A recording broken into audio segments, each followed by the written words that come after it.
का कण कण डाल पात रज जितने भी गोप ग्वाले गैया बछड़ा जो भी हैं वो कोई साधारण पुरुष नहीं है, वो साक्षात देवता है और गोपी है।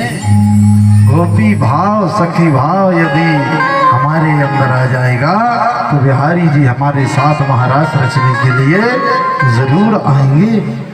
तो गोपी, गो अर्थात इंद्रियां और पी अर्थात दमन करना पीना। जिसने अपनी इंद्रियों का दमन कर लिया है वो गोपी है।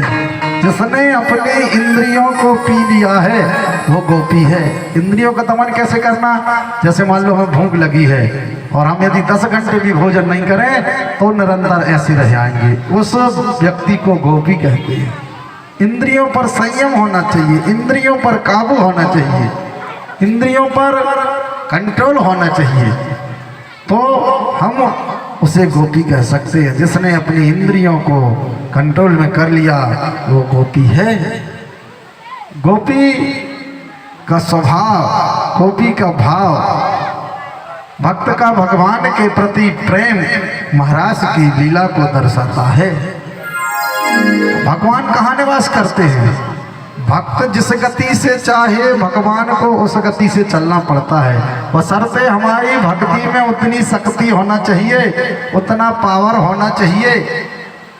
यदि हमारी भक्ति नैष्ठिक है, हमारा तप सही है, तो हम तप के बल पर कहीं भी चले जाते हैं और बोलने लगते हैं। यदि हमारे अंदर क्षमता है, ऊष्मा है, ऊर्जा है, हमारे अंदर विल पावर है, तो हम कुछ भी कर सकते हैं। वो होगा कब? जब हम भगवान की भक्ति करेंगे तब, जब हम प्रभु की सत्कर्म करेंगे तब। यदि हम अनाचार करते हैं, अत्याचार करते हैं, दुराचार करते हैं तो हम कहीं भी नहीं जा पाते। तो हमेशा अपने ऊपर संयम जरूर होना चाहिए। संयम होगा, वाणी पर संयम होना चाहिए, शरीर पर संयम होना चाहिए, हर चीज में संयम होना चाहिए। और संयम जो है हमारे लिए प्रगति की ओर, उन्नति की ओर ले जाता है।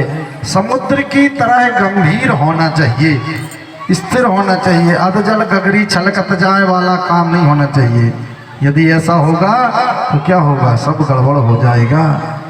इसलिए अपने आप को मजबूत करो। यदि कंपटीशन करना है, प्रतिस्पर्धा करना है, तो धन कमाने की नहीं, भक्ति की प्रतिस्पर्धा करो कि हमसे बड़ा कोई भक्त हो नहीं सकता, सबसे बड़े भक्त हम हैं। यदि इसकी प्रतिस्पर्धा करो, दिखावा बराबरी करना है तो भक्ति की बराबरी करो, और भक्ति की बराबरी करोगे तो भगवान तुम्हें जरूर अपने पास ले जाएंगे। ये प्रभु की कृपा है।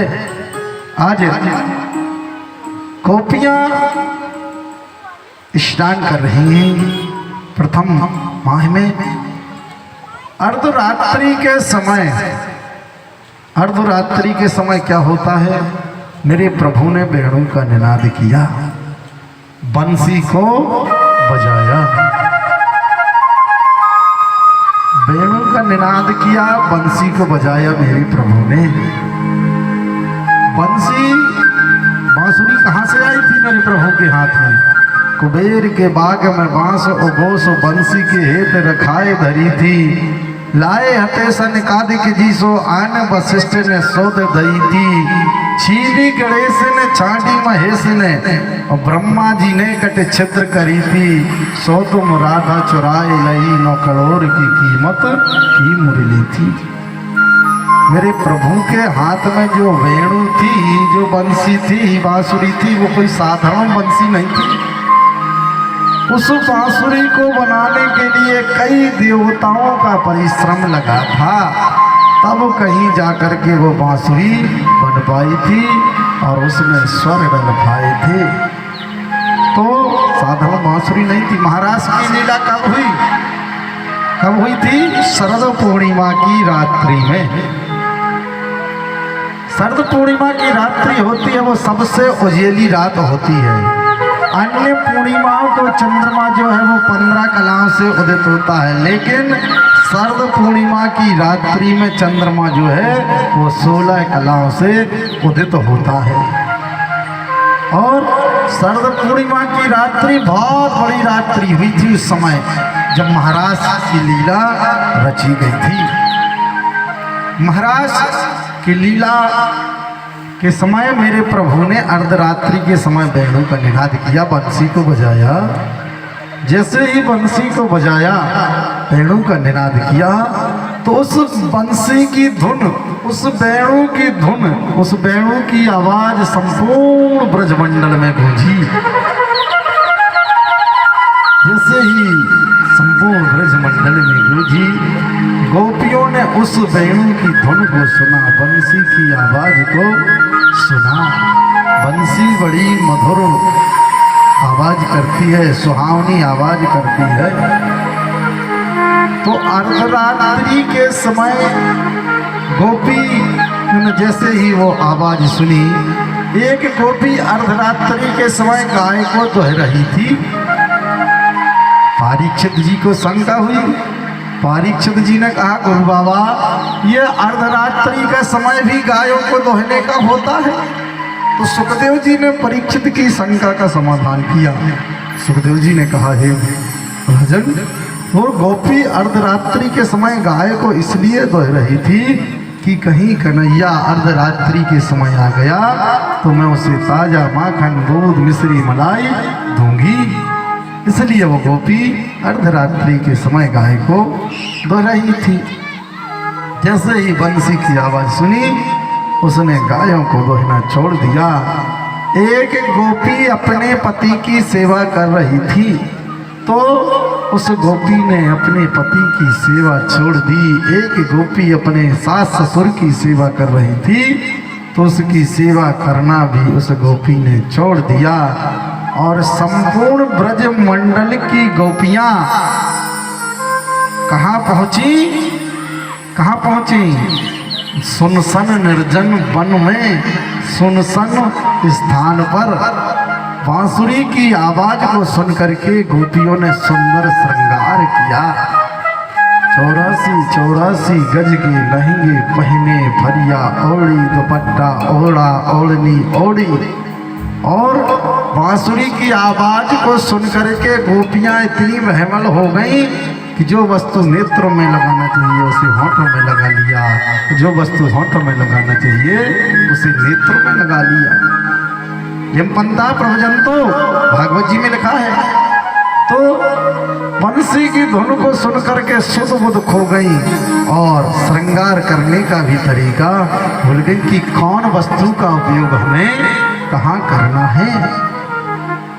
सुंदर श्रृंगार करके सभी गोपियां देखते ही देखते कम से कम समय में जहां मेरी शाम मेरे प्रभु बैठे थे वहां भीड़ लग गई। गोपियां एकत्रित हो गईं। गोपियां दौड़ दौड़ कर जाने लगी। सभी गोपियां उस निर्जन वन में गोपियों का झुंड, गोपियों का समूह वहां इकट्ठा हो गया। गोपियों का समूह वहां इकट्ठा हो गया। जैसे ही गोपियों का समूह इकट्ठा हुआ तो मेरे श्याम वहां बैठे थे। जैसे ही गोपियां पहुंची, प्रभु ने कहा, स्वागतम हो महाभागा। हे गोपियों, आप आई हो, आपका स्वागत है।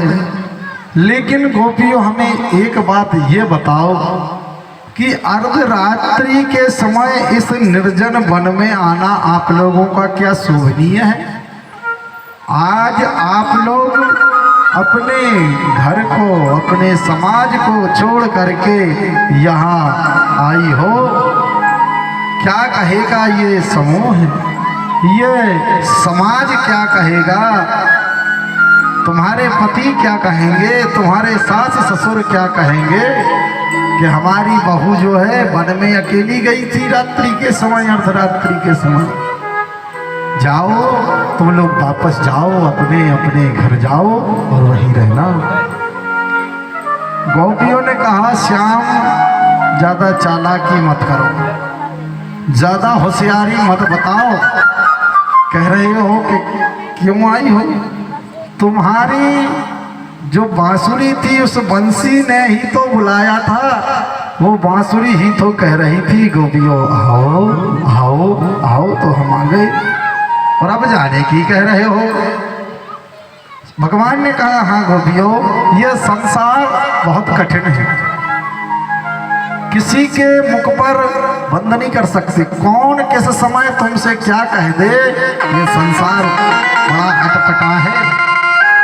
कभी भी तुम्हारे चरित्र पर किसी प्रकार से भी उंगली उठा सकता है। इसलिए मैं नहीं चाहता कि तुम लोगों के ऊपर किसी प्रकार का आक्षेप आए। इसलिए गोपियों तुम जाओ जाओ, अपने अपने पति के साथ निवास करो, रहो, प्रसन्न रहो, खुश रहो। तो जैसे ही कहा तो गोपियों ने कहा कि ये पति कब तक के हैं? ये पति जो है प्राणनाथ करुणाए तक, जब तक इस शरीर में सुंदरता है, जब तक इस शरीर में चमक धमक है, जब तक इस शरीर में सब कुछ है, तब तक के ये पति हैं। और जिस दिन इस शरीर से सुंदरता चली जाएगी, वो पतिदेव भी हमारा साथ छोड़ देंगे और हमको अलग कर देंगे। इसलिए प्रभु आपका ही सब कुछ हमें चाहिए, आपका ही साथ हमारे ऊपर बना रहे, ऐसी कृपा करो, हम नहीं जाएंगे। आइए सम्माननीय श्रीमती अनीता साहू जी, महिला अध्यक्ष साहू समाज भोपाल।